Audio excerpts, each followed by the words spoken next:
Welcome back to the channel. These stories are meant for late nights, quiet rooms, and headphones on. Make sure to like the video, subscribe to the channel, and leave a comment telling me where you're listening from tonight. Now, let's begin the first story. I chose the North Cascades because of how empty they looked on the map. That was the first mistake. I had been planning the trip for months, scrolling through trail reports late at night, convincing myself that I wanted distance more than comfort, solitude, quiet, the kind of place where the noise in your head finally shuts up because there's nothing else competing with it. By the time I parked my car at the trailhead, I was already 20 miles from the nearest town, and that was exactly what I wanted. No cell service, no nearby roads, just mountains, trees, and long stretches of trail that disappeared into nothing. My name's Ethan, and at the time, I'd been backpacking for years. This wasn't my first multi-day hike, and it wasn't even my longest. I knew the risks. I packed for the weather, extra food, emergency gear, satellite communicator clipped to my pack strap. I felt prepared. The first 2 days went exactly how I'd hoped. Cold mornings, crisp air that burned your lungs just a little when you breathed too deep, leaves already starting to turn, the forest painted in muted reds and yellows. I didn't see a single person, no boot prints in the mud, no voices echoing down the valleys, just me and the sound of my own footsteps. On the third morning, I woke before sunrise, crawled out of my tent, and brewed coffee on my pocket stove while the forest slowly came alive. Birds, distant wind through the trees, the quiet croak of branches shifting as the cold eased. I remember thinking how lucky I was to be out there alone. That thought makes me uneasy now. The plan for the day was simple: a 6-mile hike to the next designated campsite, gaining elevation the entire way. In the mountains, 6 miles can feel like 12, but I was in good shape and not in a rush. I broke camp, packed up, and hit the trail just after sunrise. For the first few hours, everything felt normal. The trail wound through thick forest, occasionally opening up to glimpses of distant ridgelines. I stopped once to drink water, once to adjust my pack, and once just to stand still and listen to how quiet everything was. That's when I heard footsteps. At first, I thought it was an echo of my own movement. The trail curved ahead and sound carries strangely in the mountains. But as I kept walking, the rhythm didn't match mine. These steps were steady, measured, coming toward me. I looked up and saw a man rounding the bend in the trail ahead. That alone wasn't alarming. Trails cross, people hike in both directions. But I hadn't seen anyone in 2 full days, and this was deep into the backcountry. Seeing another person felt surprising, not comforting. As he got closer, I noticed something that didn't quite register at first. He wasn't carrying a pack. No backpack, no day pack, no water bottle clipped to his belt. Nothing in his hands. He wore a long-sleeved gray shirt and faded hiking pants, the fabric thin and worn.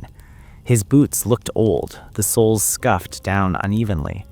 He looked like someone who'd been on the trail for a while, but he didn't look prepared. We passed each other without stopping. I nodded. He didn't smile, but he gave a slight nod back. His eyes flicked toward my pack, then away again. As soon as he was behind me, my brain started trying to make sense of it. Maybe he had a camp nearby and was just out for a walk. Maybe he stashed his gear somewhere off trail. Maybe he knew the area well enough to travel light.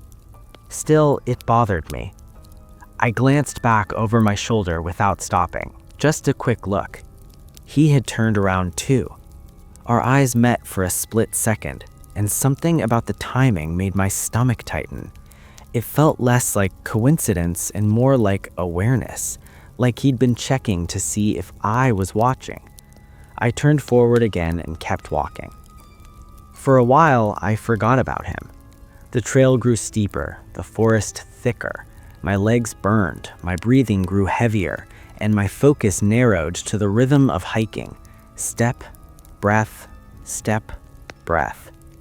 By late afternoon, I reached the campsite. It was smaller than I expected, just a single clearing carved out between dense trees, barely enough room for one tent. The trail continued on past it, disappearing into the forest on the other side. There was supposed to be a view. According to the guidebook, this spot overlooked a valley that stretched for miles. But standing there, all I saw were trees. Tall, close, enclosing. The air felt different too. Thicker, heavier, like sound didn't travel as far here. I shrugged it off. Campsites don't always live up to the description. I was tired anyway. I set up my tent quickly, dropped my pack, and sat on a fallen log to rest. That's when I heard movement behind me. Not footsteps on the trail. Something closer. I turned around. The man stood at the edge of the clearing. For a second, my brain refused to process what I was seeing. It didn't make sense. He'd been walking the opposite direction hours earlier. To be here now, he would have had to turn around almost immediately after passing me and hike fast, faster than me. He didn't look at me. He walked into the campsite like I wasn't there, stepped past my tent and sat down on the ground near the trees across the clearing. No greeting, no acknowledgement, just sat, legs bent, hands resting on his knees, staring into the forest. Still no pack, no shelter, no gear. The distance between us couldn't have been more than 15 feet. I studied him carefully now, trying not to stare. He looked to be in his late 30s, maybe early 40s. Scruffy beard, short brown hair. His clothes were dirty but not torn. He didn't look injured. He didn't look lost. He looked like he belonged there. And that terrified me. I waited for him to say something, ask a question, acknowledge the obvious fact that we were now sharing a campsite in the middle of nowhere. He didn't. The sun dipped lower, shadows stretching between the trees.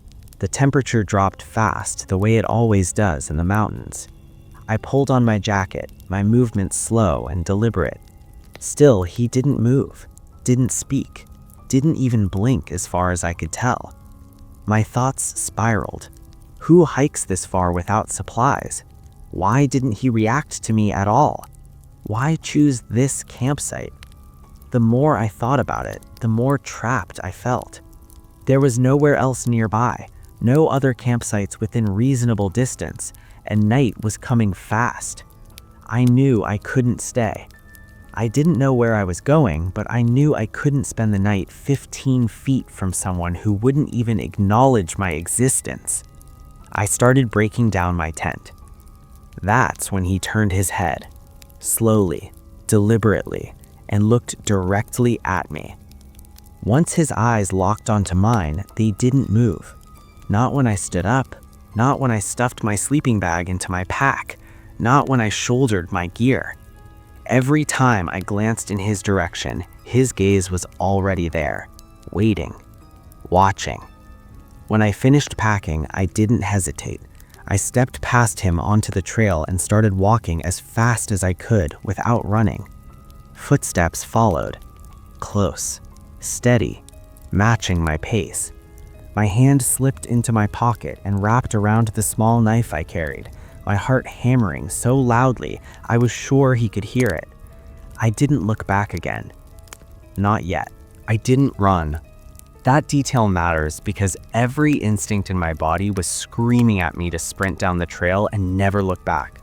But running in the mountains is how people fall, break bones, and die quietly where no one finds them. I forced myself to keep a fast, controlled pace, even though the sound of his boots stayed right behind me. Step for step, not gaining, not falling back, just there. The trail sloped downward, narrow and uneven, roots and loose rocks waiting to trip me up if I got careless. The forest closed in tighter the farther I went. The light faded faster than it should have. The sun was still above the horizon, but under the canopy, it already felt like dusk. I listened for his breathing. I couldn't hear it. That bothered me more than the footsteps. Anyone hiking at that pace should have been breathing hard. I was.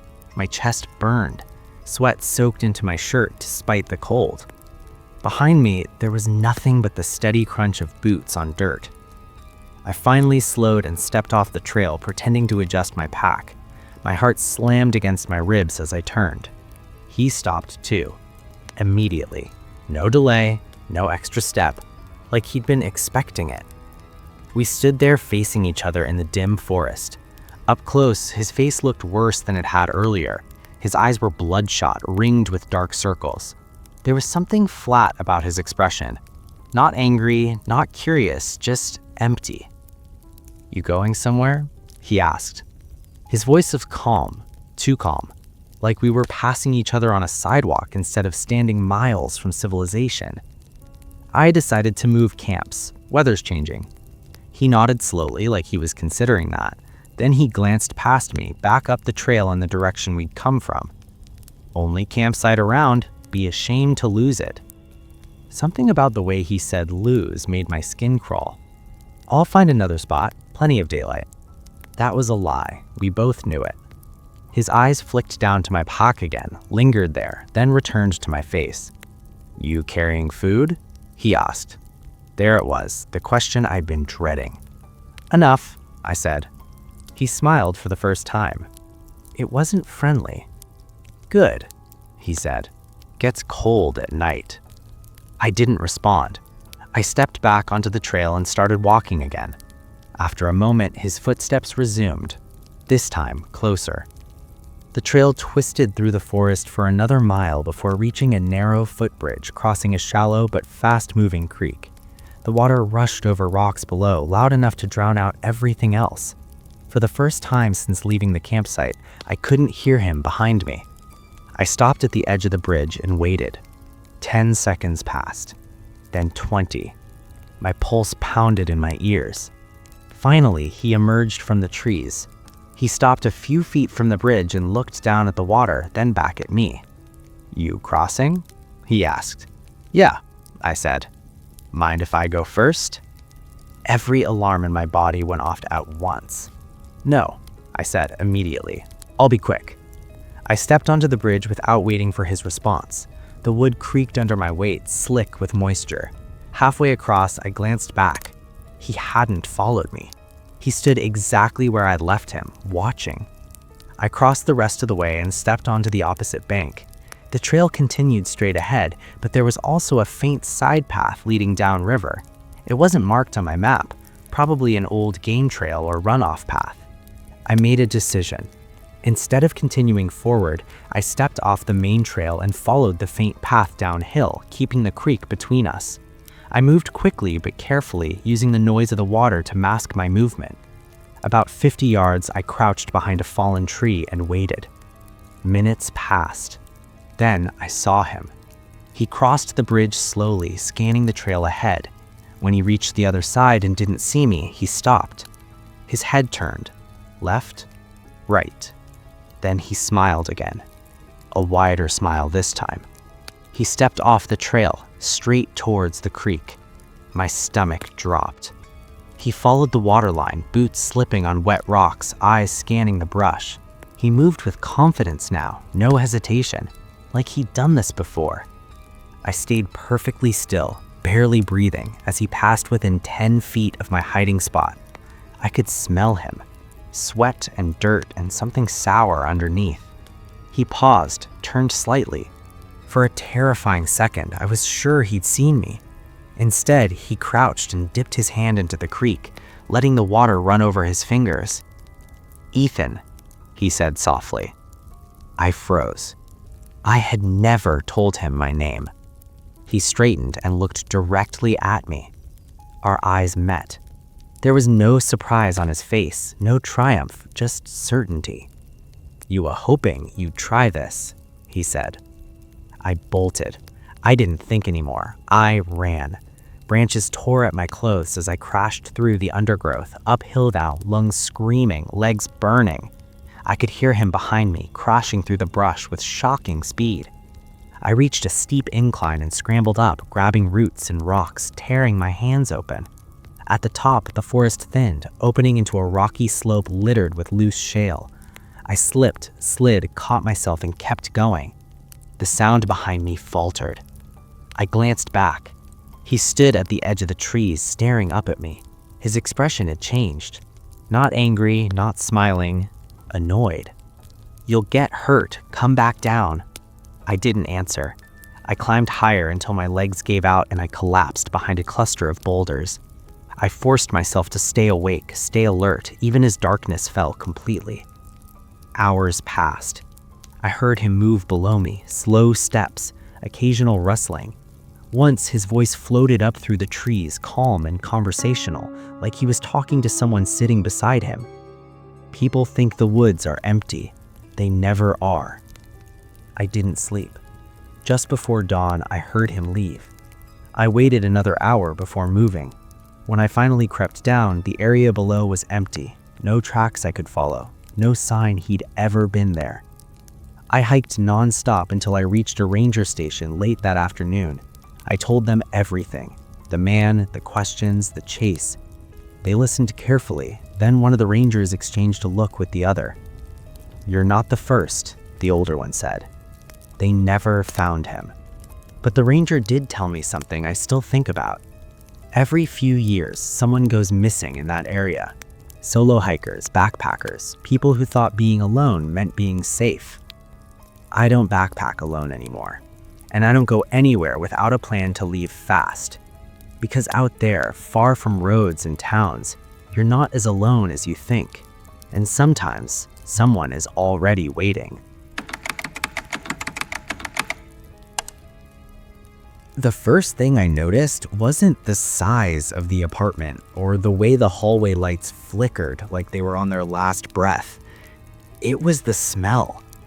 At first, it was easy to ignore. A faint sourness in the air, barely noticeable unless you paid attention. The kind of smell you associate with old buildings, damp walls, dust that's been sitting undisturbed for decades.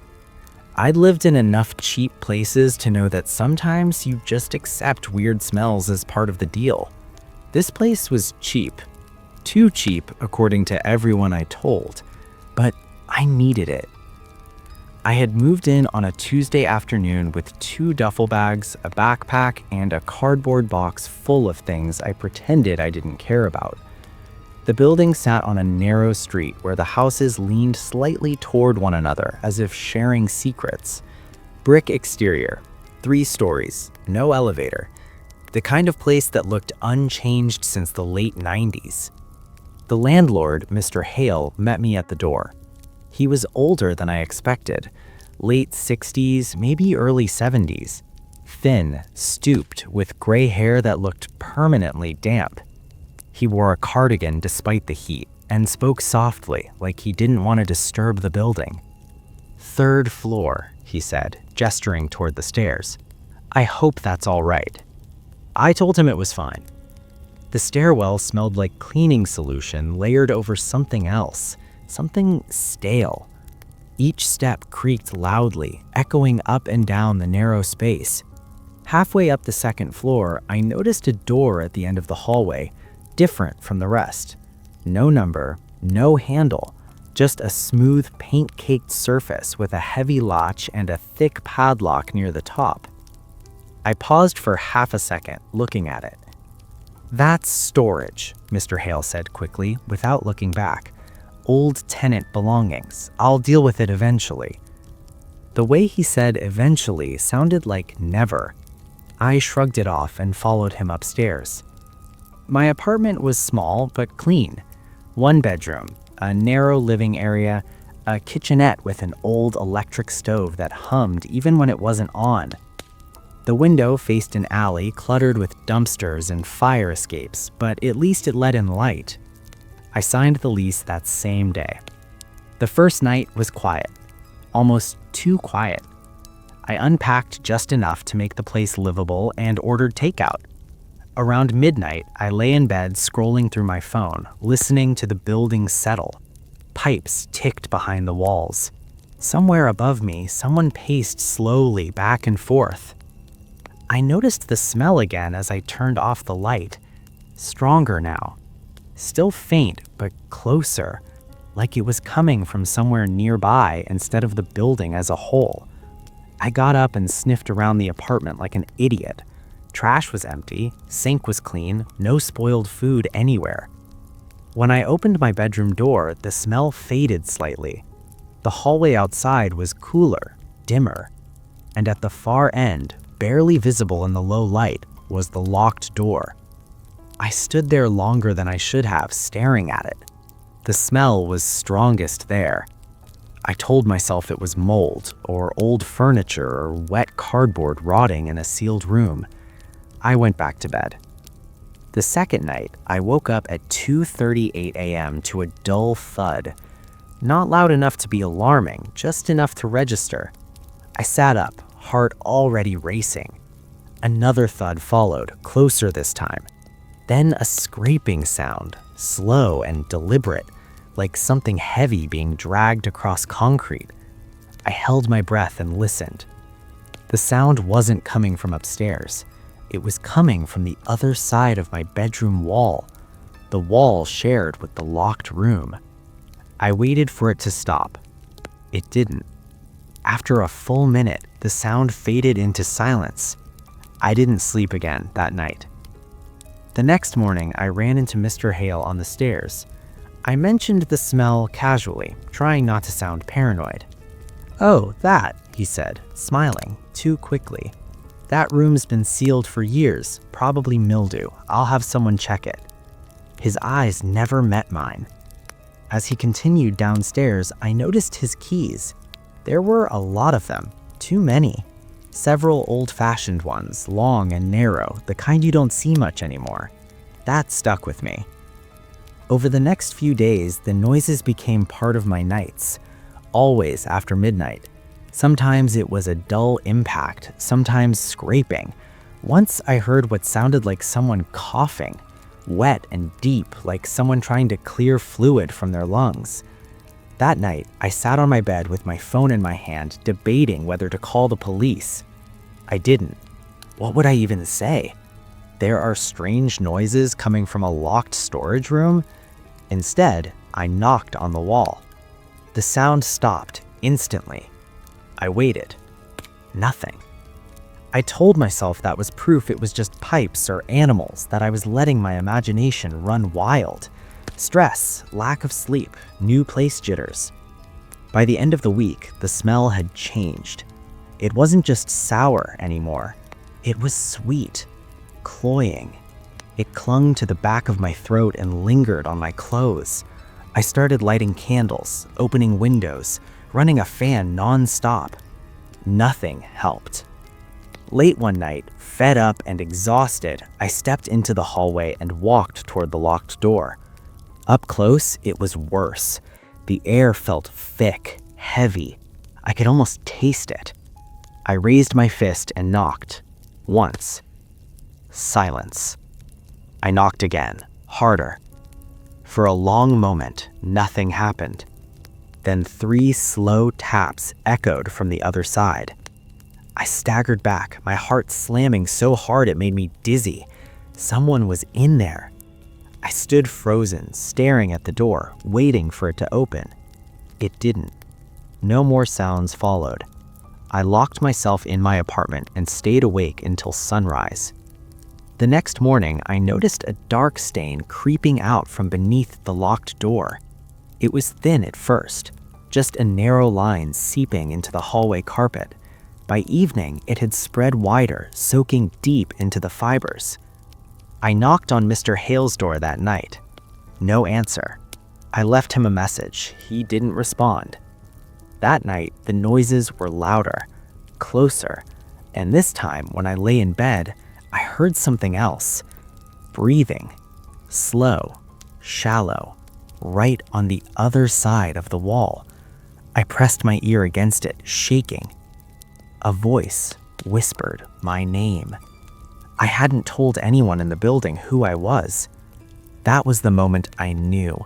Whatever was behind that door wasn't storage, and it wasn't something I was supposed to find.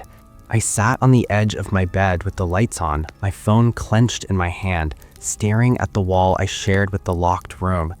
Every tiny sound made my chest tighten. The building creaked, pipes knocked softly. Somewhere below, a door opened and closed. But the breathing didn't return. That scared me more than if it had. By morning, my body felt hollowed out. My head ached. My thoughts moved slowly, like I was underwater. I kept replaying the whisper in my mind, trying to convince myself I'd imagined it. I hadn't told anyone my name. There was no logical explanation for that. When I finally worked up the nerve to step into the hallway, the stain beneath the locked door had grown darker overnight. It had spread outward, soaking into the carpet in an uneven shape, like something had leaked slowly and then stopped. The smell was overwhelming now. Sweet, rotting, thick. I gagged and stepped back, my stomach rolling. I knocked on the door again, though every instinct screamed not to. Nothing. I pressed my ear against it, heart pounding so hard I could hear it in my own skull. At first, there was only silence. Then, faintly, I heard movement. Not dragging this time. Shifting, like someone adjusting their weight on the floor. I stumbled back and nearly fell. That was it. I couldn't stay another night. I grabbed my phone and called the police. I tried to sound calm, rational. I told them there was a locked room in my apartment building that smelled like something was rotting and that I'd heard someone inside. They asked if I'd seen anyone. I said no. They asked if the landlord was aware. I said yes.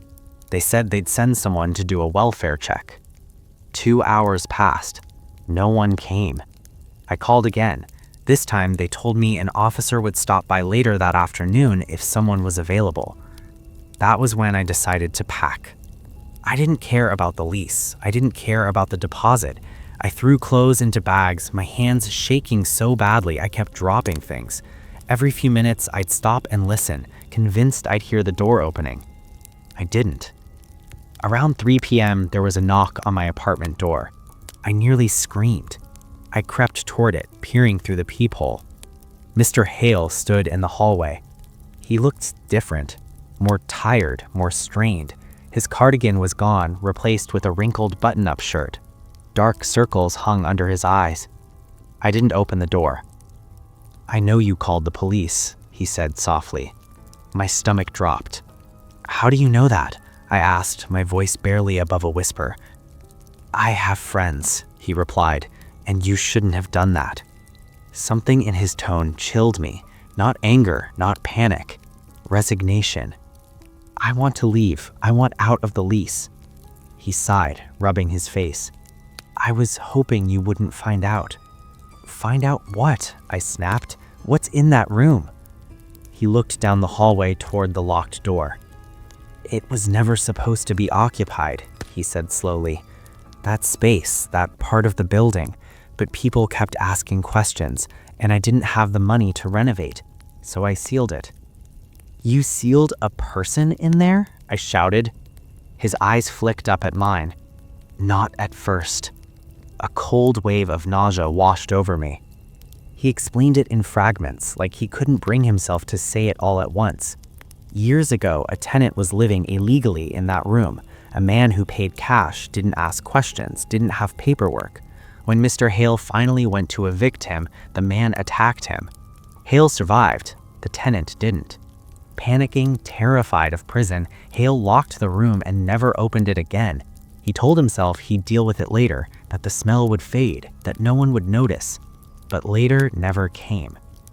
"And now?" I asked, my voice shaking. "Now," he said, swallowing hard, "I think something else is in there." I stared at him. You knew and you rented this place anyway." "I didn't think it would wake up," he whispered. That was when the sound came from behind us, a loud, wet thud against the locked door. We both jumped. Then another, and another. The latch rattled violently. The stain beneath the door began to spread rapidly, dark liquid seeping outward in pulses. Mr. Hale stumbled backward.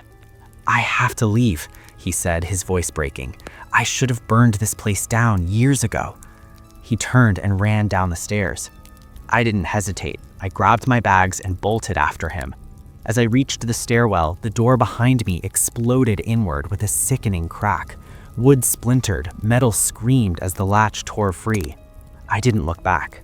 The smell followed me down the stairs, thick and choking. I could hear something moving behind me now, fast, wrong. I burst out of the building and into the street, lungs burning, legs shaking so badly I nearly collapsed. I didn't stop running until I reached the end of the block and ducked behind a parked car. The building stood silent. Nothing chased me. Nothing followed. Police arrived 20 minutes later. This time, they didn't leave. Firefighters forced their way into the building. Hazmat vehicles arrived. The street was sealed off. Neighbors stood watching as men in protective suits entered the place I'd just fled. I tried to explain everything. They listened. They didn't ask many questions. Later, an officer told me they found remains in the locked room. Plural. They also found signs that something had been living there long after the bodies should have been inert. No one used words like monster or entity. They called it an animal infestation, structural collapse, environmental contamination. The building was condemned by morning. Mr. Hale was never seen again. They told me he likely fled the state. Sometimes, late at night, I still wake up smelling that sweetness in the air. Sometimes, I swear I hear breathing through my walls. But I moved. I burned the clothes I wore in that apartment. And I never ignore a locked door anymore. Because some things don't stay dead just because we refuse to look at them. I wasn't supposed to be there that late. That was the first mistake. I'd been traveling across western Montana for almost 2 weeks, living out of the camper shell mounted on the back of my truck. It wasn't fancy, just a mattress, a small battery-powered lantern, and enough supplies to stay comfortable for a few days at a time. I moved slow, followed the weather, parked wherever public land allowed it. Most nights were quiet, too quiet sometimes, but that was part of the appeal. That day, though, everything ran late. I'd planned to be back on the road by early afternoon, but my truck had other ideas. A loose belt turned into a deeper issue, and by the time I got it running again, the sun was already sinking behind the mountains. I was greasy, tired, and annoyed. The kind of tired where your body feels heavy, but your brain won't shut off. I considered just driving through the night, but I knew better. Fatigue plus winding mountain roads was a bad combination. So I stopped at a gas station outside a small town, filled up, grabbed a coffee that tasted like burnt plastic, and pulled up a camping app on my phone. Reception was spotty, but after a minute of buffering, a location popped up. Public land, no amenities, no reservations needed. Perfect. It was only a few miles off the main road. I figured I'd pull in, park, sleep, and be gone before sunrise. The turnoff was easy to miss. A narrow dirt path, barely wider than my truck, peeled off from the highway, disappearing into thick trees. I slowed down, checked the map again, then turned onto it. The gravel crunched loudly beneath my tires, the sound echoing in the stillness. The road went on longer than I expected. About a quarter mile in, it opened into a small clearing, just enough space for a few vehicles to park in a rough circle. Tall trees surrounded it on all sides, their branches overlapping above like a canopy. There were no fire pits, no signs, no trash. Completely empty. I pulled in and parked near the edge, instinctively angling my truck so the front faced back toward the exit. It wasn't something I consciously thought about at the time, just a habit I'd picked up after spending enough nights alone in unfamiliar places. I shut the engine off and sat there for a moment, listening. Nothing. No wind, no insects, no distant traffic, just silence.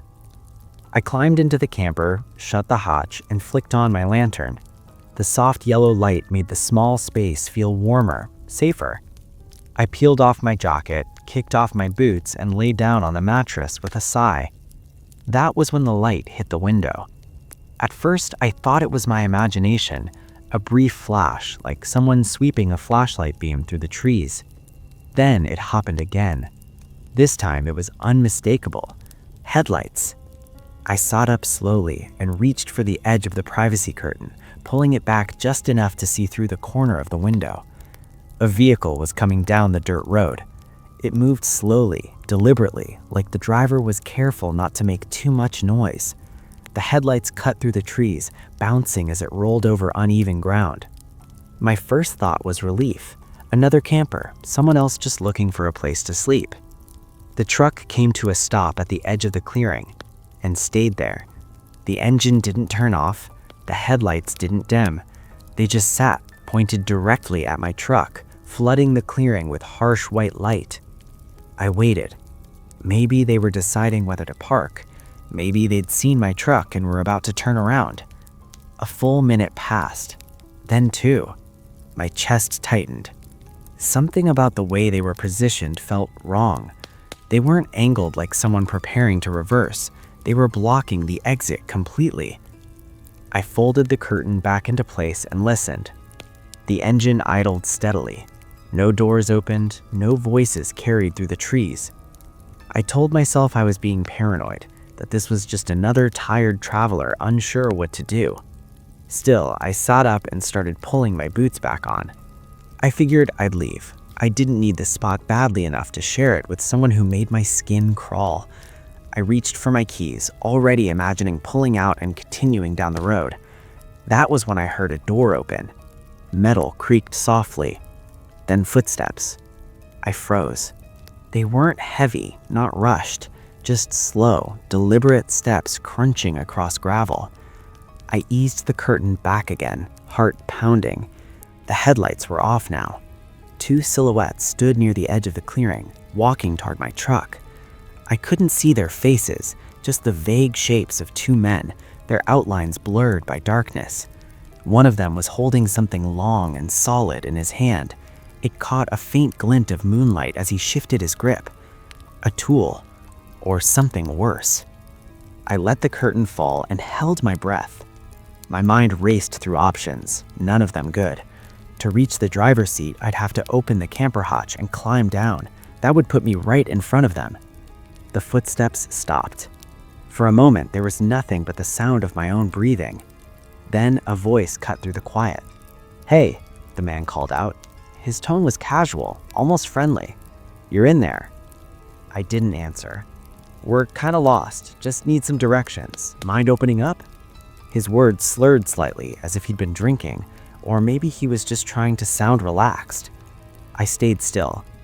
Another sound scraped along the side of my truck, slow, intentional, like someone dragging metal against paint. My pulse roared in my ears. They knew I was there. One of them moved closer to the camper door. I could hear his breathing now, faint but real, just on the other side of thin metal. I pressed my feet against the door from the inside, bracing myself instinctively.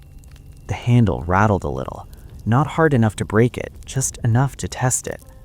That was when a loud crack split the night. A gunshot. It came from deep in the woods, far beyond the clearing. Both men froze. I heard hurried whispers, sharp and panicked. Footsteps retreated quickly, gravel scattering as they ran back toward their vehicle. An engine roared to life, tires spun, and within seconds, the headlights flashed once more before disappearing down the dirt road. Silence returned. I stayed where I was, shaking for a long time. I didn't know who fired that shot. I didn't know why, but I knew one thing. If it hadn't happened, I wouldn't have a chance. I didn't move right away. Even after their truck disappeared down the dirt road, even after the engine noise faded completely, I stayed frozen inside the camper. My legs were still braced against the door, muscles locked so tight they started to ache. I couldn't bring myself to relax them. Every part of me was convinced that the moment I did, the handle would rattle again. But it didn't.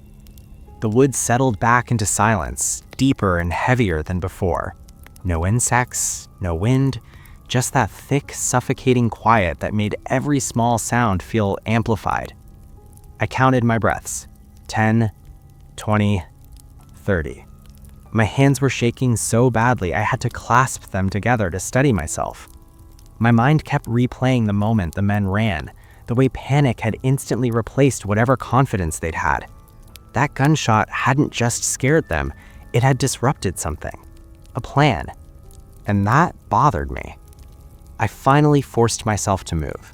Slowly, carefully, I leaned forward and lifted the curtain just a fraction, barely enough to peek through the window. The clearing was empty. No headlights, no silhouettes, just my truck sitting alone beneath the trees, moonlight breaking through the branches in pale streaks. The dirt road looked exactly the same as it had when I arrived, innocent and quiet, as if nothing had happened at all. I waited another 5 minutes, then 10. Still nothing. That's when the fears shifted. The immediate danger had passed, but something else crept in to replace it. A deep, crawling unease, the kind that makes you feel exposed, like the woods themselves are watching you. Who fired that shot? The sound hadn't come from the road, it had come from the forest, somewhere beyond the clearing. Whoever it was had been close enough to see what was happening, close enough to intervene. But I hadn't seen or heard anyone else before the shot. Had someone been there the whole time? That thought made my stomach turn. I couldn't stay. Every instinct screamed that remaining in that clearing was a mistake. I didn't know who else might be nearby, or whether those men would come back once they regrouped. I also didn't know if the person who fired the shot was still watching, and whether they were friend or something else entirely. I had one chance. I moved fast, but as quietly as I could. I grabbed my keys, shoved my boots back on, and eased open the camper hatch. Cold night air rushed in, carrying the scent of pine and damp earth. I listened, heart pounding, scanning the darkness. Nothing. I dropped into the driver's seat, locked the doors immediately, and turned the key. The engine came to life louder than I wanted it to. The sound echoed off the trees, and for a split second, panic flared that it would draw attention. Nothing happened. I put my truck in reverse, backed out slowly, then turned and eased onto the dirt road. I didn't floor it. I didn't want to lose control or kick up too much noise. But the moment my tires hit the main road, I accelerated hard. I didn't stop driving for over an hour. I passed turnoffs, campgrounds, and rest areas, ignoring all of them. My hands stayed clenched on the steering wheel, eyes flicking constantly to the rearview mirror. Every set of headlights behind me made my pulse spike even when they eventually passed. I finally pulled into a brightly lit truck stop near a small town. Semis lined the lot, engines humming softly, people moving in and out of the building. Normal sounds, normal activity. I parked directly under a streetlight and shut the engine off. That's when the adrenaline wore off. My hands started shaking again, worse than before. I rested my forehead against the steering wheel and let out a long, unsteady breath. I felt sick, exhausted, overwhelmed by how close I'd come to something I couldn't even fully understand. I sat there for a long time before going inside. The cashier barely glanced at me as I paid for a bottle of water. I must have looked rough, dirt-streaked, eyes wide, face pale. I considered telling someone what happened, but the words felt heavy and unreal, like if I said them out loud, they'd lose whatever fragile sense they still made. I went back to my truck, locked the doors, and slept sitting upright in the driver's seat. Morning came slowly. Gray light filtered through the clouds, and the truck stop buzzed with activity. People starting their days, life moving on like nothing had happened the night before. I drove a little farther before pulling over again. This time, I used my phone and called the local sheriff's office. I didn't know exactly what to report, but I knew I couldn't just let it go. The dispatcher listened quietly as I explained. 2 men, public land, blocking the road, weapons, a gunshot from the woods. She asked for details, vehicle description, location, time. I gave her everything I could remember, though some parts were fuzzy. She thanked me and said an officer might follow up if they needed more information. They never did. I stayed in Montana one more night, but not on public land. I found a small motel near the highway and paid cash. I slept with the lights on and woke up at every sound. The next morning, I started the long drive back the way I'd come. For a while, I tried to rationalize it. Maybe the men were just drunk idiots looking to scare someone. Maybe the gunshot came from a hunter who saw what was happening and intervened. That explanation made the most sense, and I wanted it to be true. But there were details I couldn't shake. The way their truck blocked the exit so precisely, the way one of them tested the door instead of forcing it right away, the way they pretended to need help then immediately escalated when I didn't respond. That wasn't random. That felt practiced. And the gunshot bothered me just as much, not because it scared them off, but because of how perfectly timed it was. Whoever fired it knew exactly when to act. They didn't shout, they didn't reveal themselves, they fired once, then vanished. I never saw anyone else. No flashlight, no footsteps afterward, no vehicle leaving, just silence. Sometimes I wonder if that person was still out there, hidden in the trees, watching the whole thing unfold, watching me leave. Sometimes I wonder if they saved me. Other times, I wonder if they were just another part of whatever strange balance exists in places that remote. A reminder that the wilderness isn't empty just because it looks that way. I don't camp like I used to anymore. I still travel, I still love the open road, but I don't pull off onto unmarked dirt paths at night. I don't stay in places where I can't see who's coming and going, and I always trust that quiet voice in my head when something feels wrong. Because that night taught me something important. Out there, far from lights and people and help, you don't get second chances very often. And sometimes the only reason you get away is because something unseen decided to intervene. I don't know who fired that shot. I don't know why. But whoever they were, they changed the outcome of that night. And I don't think I was meant to find out anything more than that.